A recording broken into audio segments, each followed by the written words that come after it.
Good morning, India. Good morning, Pakistan. That is one of the most memorable clashes in the history of these two sides, not just in the cricket field, but just the general coming together and general separation, of course.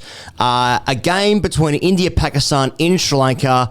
Tattoo this one on my brain forever. Mate, indeed. They're dancing in the streets of Lahore, Rawalpindi, Faisalabad, Islamabad, you name it, Karachi, because Pakistan are through to the Super Fours. Super Fours. What a four they will be. Of the Asia Cup. Probably. And this game, so memorable, here goes.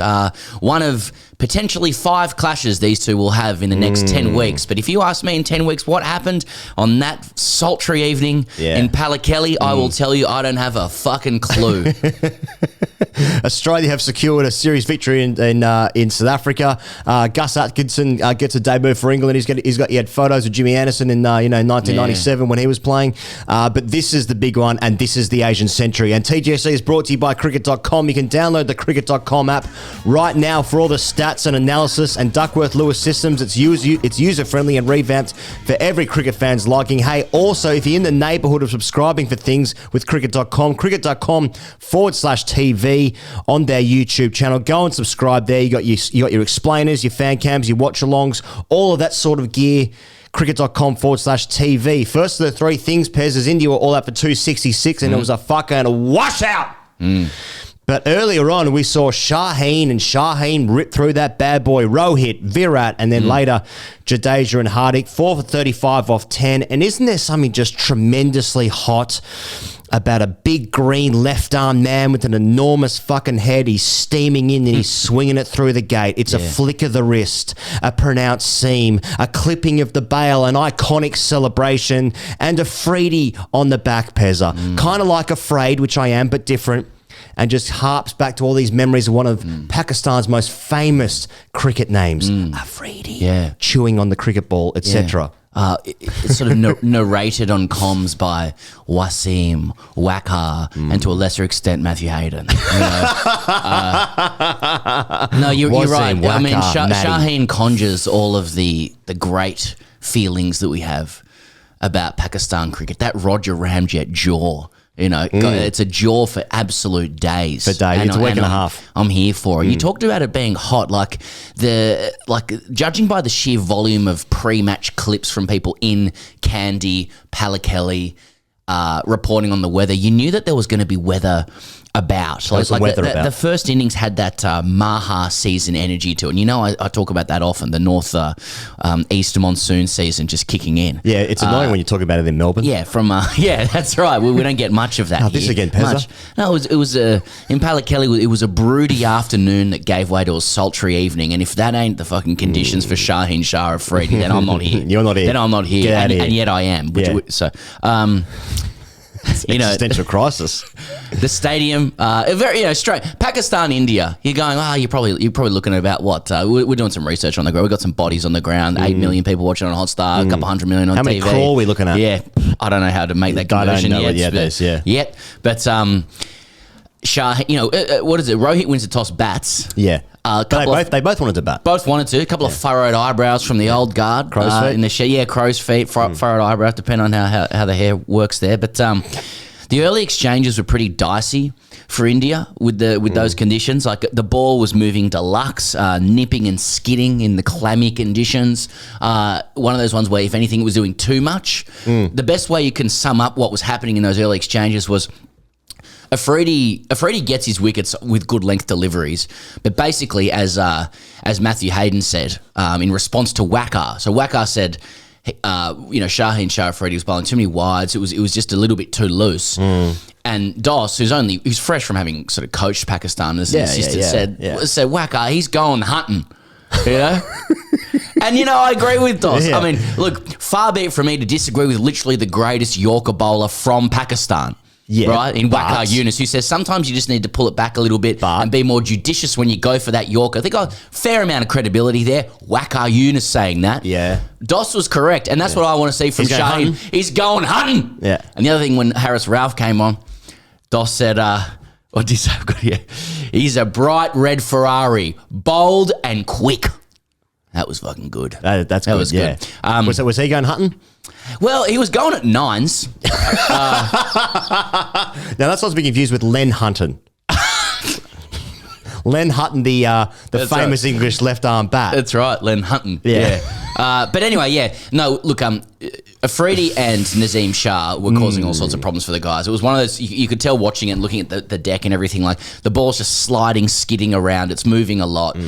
Guys are late on the ball. It's like some balls we're just curving past the bat. Right. Others just nipping in way too quick. Shubman was 1 off 17 at one point.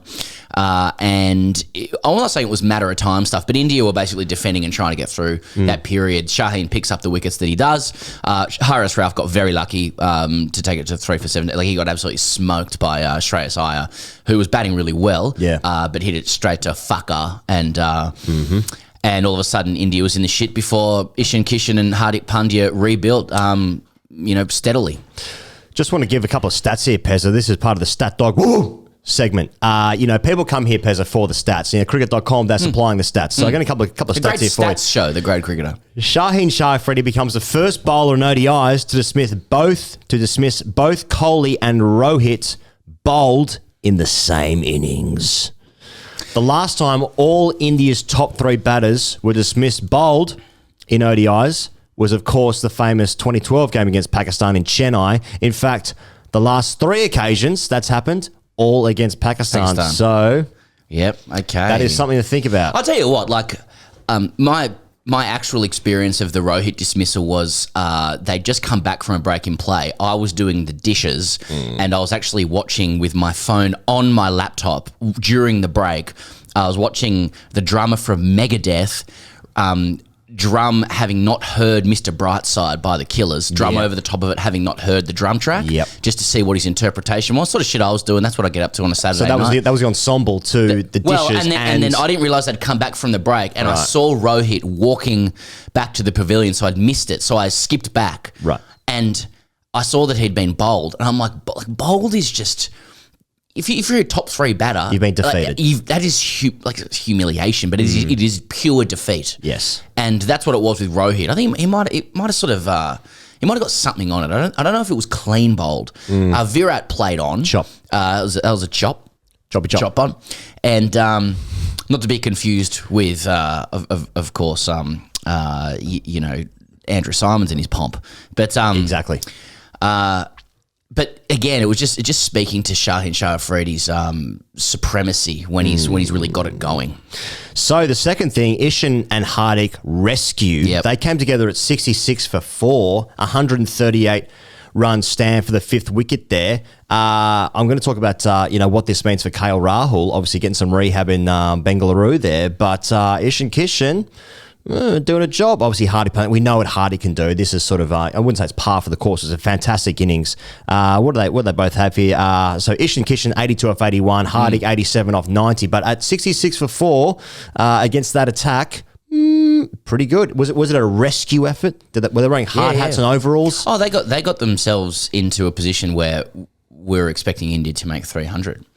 So there was another sort of twist after that. But it was like Ishan Kishan went at a runner ball from the start. He looked faultless throughout. Hardik caught up towards the end a little bit there.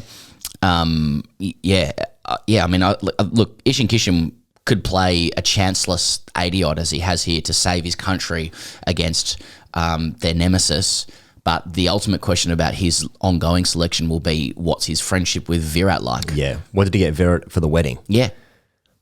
Because to my understanding, that is where KL Rahul has been scoring a lot of runs.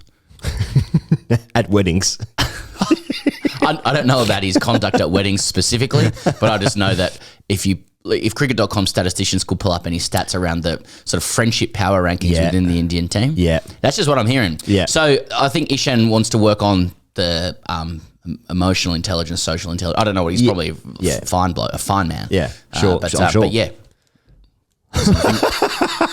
Well, I mean, I saw a couple of tweets. Like I think it was Harsha said, I should probably look this up, but Harsha was like, after this innings, the selectors are going to have to look at Ishan Kishan closely. It's like, what does that mean? What else does this bloke have to do? A corked bat? What is it like? Bat? Yeah. Anyway, A couple of questions, Pez, about Pakistan's, their sort of fifth bowling option here. Now I'm looking at the numbers here. You've obviously got Shaheen, Naseem, Harris, Routh. Those are your top three. They're not going anywhere. 4, 3, and 3 respectively for those three. Then you got Shadab Khan, Nawaz, and Aga Salman bowled the rest of the overs there. They only bowled 40. They only go to the 49th over because India were all out. But you're looking at Shadab Khan going at 6.5, Nawaz the same, and Salman bowling 4 overs, another 21, so 5.5. I mean, is there a weakness there? Yeah. Do you think? Yeah, massive. Yeah. Did you notice a certain drop off? I think that's the ultimate question with Pakistan. Like if Shaheen takes 2, basically in his first spell at all times and puts you on the back foot. Yeah. If for some reason, as can happen in cricket, like you don't get that thing that happens, what's sitting underneath those 3 quicks, really? And what if one of those quicks or 2 of them don't have a good day? Sitting underneath that isn't a lot of great stuff from Pakistan. So I do think that's their weakness. And also some fucking dog shit fielding. Oh, there was plenty of that last night as well, which is great. Yeah, but that's you build that into the Pakistan model. You build it in. Yeah. It's like it's a cost of business. Cost of doing business in Pakistan. Hey, I'm walking here. It's a cost of doing business, and we love it. That's part of it. If all of a sudden Pakistan are fielding, we all throws on the full to the keeper, like hustling between them. I'm like, what the fuck? Like What's that? Yeah, it's like England playing aggressive cricket. Doesn't suit your identity, guys. If they started to do that, Pepsi, they'd be the first to go as a sponsor. This isn't what we've subscribed to as a sponsor. No, I don't. I don't like. I actually feel I'm getting shivers thinking about it. Pez, the third thing: have we learnt things? Which is always a great question after any game of cricket. Now, this feels in many ways that this game was obviously, it felt Pakistan's game because they sort of had the highlight reel of having India 66 for 4, sorry. And then obviously there's a fight back, but, it just felt like maybe this was Pakistan's game to win, chasing 266 in the end there. They never got that chance, of course. Now, at the same time, Jasprit Bumrah coming back from India after a bit of a layoff. That would have been from nice the to sun, see. maybe he takes 8 for 10 and, maybe Pakistan fall 215 runs short. I'm not sure what would have happened, but do you think we've learnt things?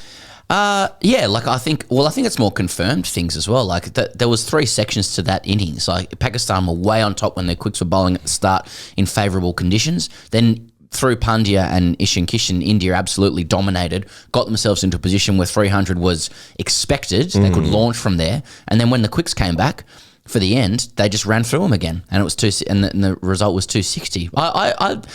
I would say, because I want to sit on the fence and not be wrong, that it was an intriguing first innings, and it would have been intriguing to see what would have happened in the second innings. It would have been interesting. Having watched the first innings, it would have been interesting to see what would have happened. I would have been interested with a score of 266 in those conditions, what might have happened. And I think there's fair arguments both ways as to who would have won that game. Wake you up in the morning and you see the first innings score, and you think, 266, I wonder what happened next. And you scroll down, it was washed out. Yeah, that's right. That's disappointing. That's when I watch that after having watched the whole game. I do that after having watched the whole game. I reflect on the scorecard. Yeah. Then I pretend I hadn't seen it. Yeah. It's a little treat for myself in the morning. I've been single for 18 years.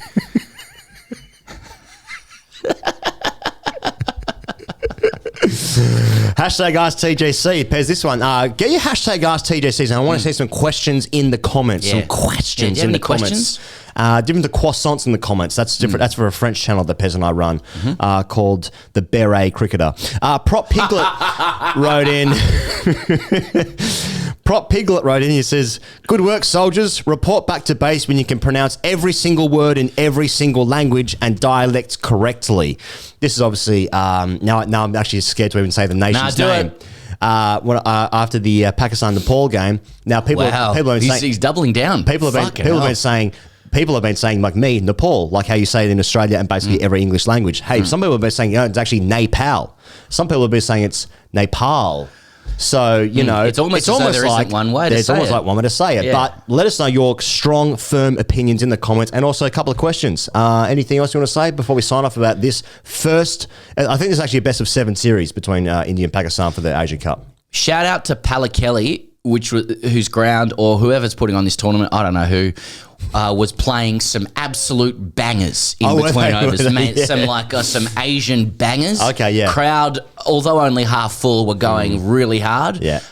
Cameraman fixing on exactly who you'd expect a sweaty cameraman to be fixing on. The kind of thing you want to see? Yeah, well, that particular guy, Yeah. and who is all of us, and just some the bangers in between overs, and I think the decibel level was higher than it probably needed to be, which translated beautifully through the TV. No, I'm serious. Like I just like cricket is one day cricket. You know, when it's just been played the way that it does, it's got a still lilting factor to it. Like you can still just let it wash over you. It's but then still all day's this, play. you can just be sort of sitting there, and then it's the end of the over, and then you're like, fuck, I'm fucking up and about here. My jaws over the other side of the room. Some Naga Exactly. dancing. Yeah. Hello. Hey, and also well done to Sri Lanka for winning their first game of the tournament. Are they the team to beat? I don't know. When's the next game?